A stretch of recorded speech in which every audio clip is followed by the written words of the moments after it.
کا بنو بنا کے میرے سر کے اوپر رکھ دیا کہ چلو اینٹیں اٹھا کے لے. کہتے مجھے ایک دم میری حالت غیر ہوگی, میں بے ہوش ہو گیا. سطر بھی نہیں کھلنے دیا اپنے نبی صلی اللہ علیہ وسلم کا. اللہ نے اتنی حفاظت فرمائی ہے. آپ میری گفتگو سنتے ہیں اور اس کے بعد اگلا مرحلہ کیا آیا امام حسین کا, تدبیر منزل. تدبیر منزل کا مطلب یہ ہے کہ اپنے گھر والوں کو دین کی راہ پر رکھنا. علی اکبر دین کی راہ پر نہیں تھے, اصغر, زین العابدین, بھائی اوان, انصار, بتائے نا دین کی راہ پر تھے یا نہیں تھے. امام حسین نے دوسری منزل بھی اپنے ساتھ جا کے کربلا میں ساتھیوں کو سر کر کے دکھائی. اور تیسری منزل امام حسین نے سیاست مدنیہ, اسٹیٹ کا جو پولیٹکس تھی اس پر امام حسین پورے اثر انداز ہوئے. اور آپ نے فرمایا حسین بیعت کسی شکل میں نہیں کرے گا. اور آپ کے یہ جملے اس قدر جہادانہ تھے, مزاحمانہ تھے کہ وہ یزید کو اپنا تخت لرزتا ہوا نظر آیا. آپ نے یہ نہیں کہا میں جلسے کروں گا, امام حسین نے یہ نہیں کہا میں جگہ جگہ جا کے یہ کہوں گا کہ یہ آئین کی. امام نے فرمایا میں اپنی ذات میں اتنا بلند ہو گیا ہوں, الحسین منی و انا من الحسین و انا من الحسین کے ایسے مقام پر پہنچ گیا ہوں کہ میرا انکار گویا رسول اللہ کا انکار سمجھا جائے گا صلی اللہ علیہ وآلہ وسلم. میرا انکار امت کہہ دے گی کہ جب حسین نے نہیں مانا ہم نے نہیں مانا. اور پھر امت نے کہہ دیا, مکہ, بصرہ, کوفہ, مدینہ, بیعت ٹوٹ گئی اس کے بعد امام حسین کے بعد, وفات کے بعد سب نے توڑ دی یزید کو, نہ کر دی سب نے, کی ہوئی بیعتیں توڑ دی. کیونکہ ان کو اطلاع ہی نہیں تھی کہ امام حسین نے بیعت کی ہے یا نہیں کی. کیونکہ آپ تو مارے گئے کربلا میں. جب بات پھیلی چاروں طرف کہ او حسین ابن علی, کچھ کو تھا کہ پروپیگنڈے جیسے روزانہ ٹی وی پر آ جاتے ہیں پروپیگنڈے, یہ چور ہیں, یہ ایسے ہیں ویسے ہیں. اس وقت گماشتے اسی طرح پھرتے تھے اور جا کر کہا نہیں جی امام حسین نے کر لی بیعت, کر لی بیعت. وہ تو واپس آنا چاہتے تھے, انہوں تو 3 شرطیں رکھ دی تھی. فؤاد چودھری ور کے ڈبو تھوڑے, 20 لوگ تھے امام حسین کے ساتھ. اور اس وقت جب بعد میں اطلاعی لوگوں نے بیعت توڑ دی, پھر نتیجہ نکلا. اس طرح امام حسین 3 جگہوں پر جا کر اثر انداز ہوئے. اور یہی 3 جگہیں ایسی ہیں جن میں آدمی کے ساتھ کوئی نہیں چلتا. کبھی آپ خود اپنی ذات میں ڈوب جاتے, جتنے بندوں کو شہرت ملتی ہے وہ اپنی ذات میں ڈوب جاتا ہے, الا ماشاءاللہ کوئی بچ جائے, کوئی بچ جائے, کوئی بچ جائے. غرور اور تکبر میں آ جاتے ہیں لوگ, اور پھر اس کے بعد اللہ تعالیٰ ان کا دیا ایسا بجھاتا ہے کہ نہ بجھنے والا ہو. جنید جمشید کو گالیاں دی تھی, اس کی ماں کو مدر ڈے پہ فاشا کہا تھا عامر لیاقت نے. نتیجہ کیا نکلا, وہی 12 مئی 11 مئی کو ٹویٹ کیا. 11 مئی کو اس کی گندی ویڈیو ساری دنیا کے سامنے اس کی بیوی نے ننگی کر دی.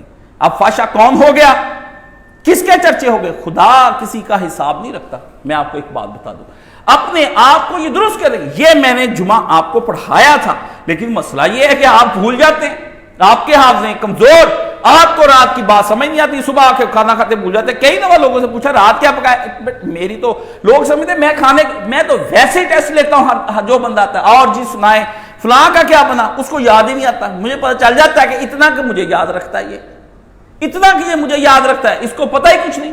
اس لیے امام حسین کے بارے میں, قبائل کے بارے میں بھی آپ نے فرمایا یہ سب. اور یہ اب بات سمجھنی چاہیے, یہ بات جو میں کر رہا ہوں کہ یہ سارے علماء سب مانتے ہیں کہ ہر لفظ اور ہر فکرہ اپنے سیاق و سباق کے تقاضوں کے ساتھ اپنی ایک الگ تفہیم دیتا ہے. ہر لفظ کا معنی ہر جگہ ایک ہی نہیں ہوتا. امام حسین کے بارے میں اس فضیلت کی تفہیم ان کے بارے میں دیگر فضائل کو مد نظر رکھ کر کی جائے گی. یہ جو قائل الحسین منی و انا من الحسین, یہ صرف امام حسین کی اس فضیلت پر ہم گفتگو نہیں. اگر یہی آتی تو ہم وہی معنی لیتے جو جلابیب کا تھا اور اشریوں کا تھا. نہیں, سید اہل شباب الجنہ, حسین مجھ سے ہے میں اس سے ہوں. اللہ تو اہل بیت سے راضی ہو جا, اللہم ہؤلاء اہل بیت, ان کو پاک کر دے جس طرح پاک کرنے کا. میں حسین فاطمہ اور علی ایک جگہ پر عرش کے, اللہ کے نبی نے فرمایا جنت میں ہم سب کا ایک ہی مقام ہوگا. اللہ اکبر, اللہ اکبر. اللہ نے اتنے فضائل حسین. بتاؤ جلابیب کو حضور نے زبان چسائی, اشریوں کو زبان چسائی, نبی علیہ الصلوۃ والسلام نے پیٹ پر گود میں کیا, نبی علیہ الصلوۃ والسلام نے بتایا کہ جبریل آیا تھا, آج بارش کا فرشتہ آیا تھا, آج آسمان سے 3 بار نبی کو بتایا کہ آپ ان کے بارے میں بتایا کہ یہ فلاں جگہ پر شہید کر دیے جائیں گے. بتائیں نا. اگر اس آدمی کے پاس اتنا نالج ہے تو آئے نا، ہاتھ اوپر حالکم ان کنتم صادقین، اگر سچے ہو تو لاؤ نا دلیل۔ جب آپ کسی کی گفتگو کرتے ہیں تو آپ کو پورا کرائٹیریا دیکھنا پڑتا ہے کہ اس آدمی کی ان کی ایک ایک فضیلت آئی ہے، آپ اس کی تشریح وہی کریں گے جو ایک فضیلت کی بنتی ہے، اور میں وہ کر دوں گا آپ کو۔ لیکن ایک آدمی کی یہ ایک فضیلت کے ساتھ اور 20 فضیلتیں جڑی ہوئی ہیں، اور جب اس کی تشریح آئے گی وہ ڈیفرنٹ ہو جائے گی، سب سے الگ ہو جائے گی، وہ پھر ان سارے چیزوں کو سامنے رکھ کر گفتگو کی جائے گی۔ اور علماء اس کو مانتے ہیں کہ حدیث کے اندر ترک کی بہت اہمیت ہے، کہ ایک بات نبی علیہ الصلوۃ والسلام نے آپ نے کی، ایک صحابی کو آدھی یاد رہ گئی، اگلی بات آپ علیہ الصلوۃ والسلام نے کی تو اس کے بعد دوسرے صحابی کو دوسری یاد رہ گئی، ایک کو ساری یاد رہ گئی۔ نبی علیہ الصلوۃ والسلام کے صحابہ نے کہا کہ ایک صحابی فوت ہو گئے، تو صحابہ نے کہا کہ اما عائشہ کہتی ہیں کہ اس کو اندر لے کر آؤ، ہم بھی اس کا جنازہ مسجد نبوی میں پڑھنا چاہتے ہیں۔ تو ان صحابہ نے کہا کہ مسجد نبوی میں کب نماز جنازہ ہوتی رہی ہے؟ نبی علیہ السلام کھلے مزار میں پڑھاتے تھے۔ اما عائشہ نے کہا اللہ ان پر رحم فرمائے، کل ہی کی تو بات ہے کہ نبی نے سہل بن بیضاء کی نماز جنازہ مسجد میں پڑھائی تھی، یہ بھول گئے؟ سب صحابہ نے کہا ہاں ہمیں یاد آ گئی۔ کیوں؟ اب وہاں مسئلہ پھر آ گیا کہ وہ تو اس لیے پڑھائی تھی نبی علیہ السلام نے کہ بارش ہو رہی تھی، سچے وہ بھی تھے، سچی بی بی بھی تھی، کہ ضرورتاً اگر مسجد میں نماز جنازہ پڑھنی پڑ جائے تو آپ پڑھ لیں۔ حنفی ادھر لگ گیا، اہل حدیث ادھر ہو گئے، دو گروپ بن گئے، ہم سب میں ہی ہیں، ہمیں گراؤنڈ میں پڑھا لو وہاں بھی پڑھ لیتے ہیں، ہمیں مسجد میں پڑھا دو ہم وہاں بھی پڑھ لیتے ہیں، ہماری ہو جاتی ہے، ہم کہتے ہیں ضرورت پر مبنی ہے۔ یہ ہے تفہیم دین جو صحابہ پھر کلاسیں لگتی تھی، حتیٰ کہ 15,000 خواتین کا انسائکلوپیڈیا آیا ہے، کتنی ہزار کا؟ 15,000 خواتین جو آج 1400 سال میں محدثات ہوئی ہیں، جنہوں نے حدیث پڑھائی ہے۔ اس میں نبی کی بیویوں کے پاس اتنے اتنے لشکر بیٹھے پڑھنے کے لیے، صحابہ چھوٹے چھوٹے ننھے صحابہ بھیجے ہوئے ہیں، سب ماؤں نے اپنے بچے، جا بی بی عائشہ صدیقہ کے پاس روزانہ کلاس تیری ہونی، وہاں جا کے پڑھ۔ آپ تو مس جیری کے پاس بھیجتے ہیں نا، اتنے کلاس ہوندی جا کے، پھر مس تے عاشق ہو جاتا ہے جی۔ چھوٹی عمر میں لڑکے مس کو دیکھتے ہیں، تنے ہوئے جسم، اس کا کپڑے بنے ٹھنے، وہ پھر بعد میں مس کے رنگ میں عاشق ہو جاتے ہیں، مسوں سے زنا کرتے ہیں۔ 20 کیس میرے پاس آئے ہیں، ٹھیک ہے نا۔ آپ بھی اس وقت وہ پردے میں بیٹھ جاتی، دین پھیلاتی، ان کو پتا تھا کہ مائیں حیا والی ہوتی، عورت حیا کو کہتے ہیں، اس لیے حیائے سنبھال کے رکھی جائیں گے۔ آج بے حیا ہوئی، اس نے کہا دین جسے علم لیا جاتا ہے وہ بے حیا ہوتی، مجھے بھی بے حیا ہو جانا ہے۔ اس لیے ہر ترک کو لینا پڑتا ہے کہ ایک صحابی نے یہ بیان کر دیا، بیان اس کا بیان لو، اس کا بھی لو، اس کا بھی لو، سارے بیان اکٹھے کرنے کے بعد پھر دیکھو اور جانچو کہ یار اس بیان کی مجموعی شکل کیا بنتی ہے۔ اب آپ پوچھے اختلاف کیوں ہو گیا؟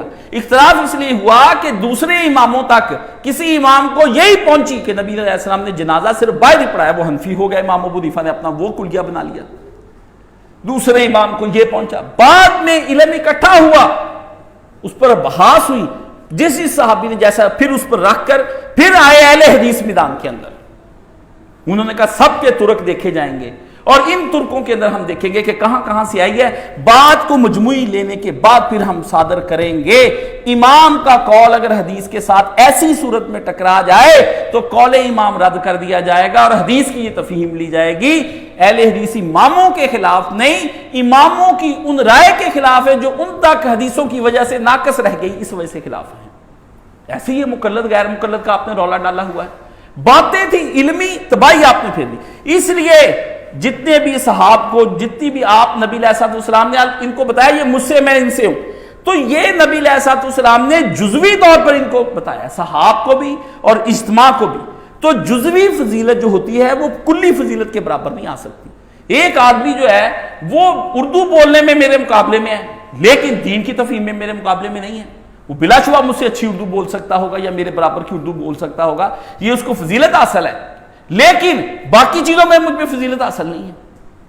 میں اور بھی چیزوں میں لکھاری بھی ہوں، مصنف بھی ہوں، شاعر بھی ہوں، اس کو اس میں نہیں۔ تو ایک جز کی فضیلت اگر کسی کو حاصل ہوگی تو لازمی نہیں کہ ساری چیزوں کی فضیلت اس کو حاصل ہوگی۔